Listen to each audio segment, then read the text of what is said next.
Monsieur le ministre, il y a un an, jour pour jour, la Drôme devenait une terre martyre de l'ensauvagement et du laxisme d'État. Il y a un an, le parvis de la salle des fêtes du paisible village de Crépol était maculé de sang de victimes innocentes. Thomas, ce jeune rugbyman de 16 ans, était touché en plein cœur et décédé pendant son transfert à l'hôpital.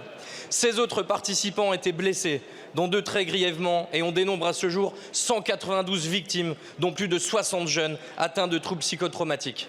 Depuis ce drame, on ne sait pas encore lequel des assaillants a porté le coup fatal à Thomas.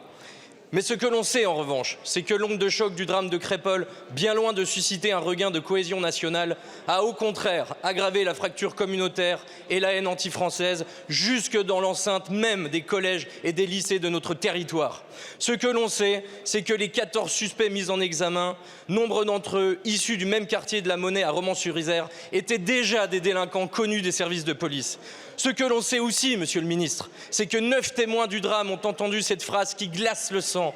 On est là pour tuer des blancs, on est là pour planter les blancs.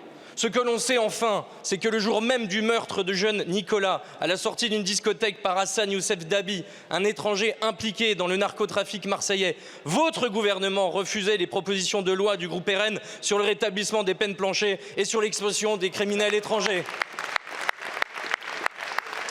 Alors, monsieur le ministre, ma question sera très simple. C'est la même question que se posent les parents de Thomas, les parents de Nicolas que j'ai rencontrés la semaine dernière. C'est la même question, au fond, que se posent tous les parents de France qui, chaque jour, ont peur pour leur enfant. Quand allez-vous enfin agir et engager le réarmement de notre appareil judiciaire et carcéral pour protéger la vie des Français ?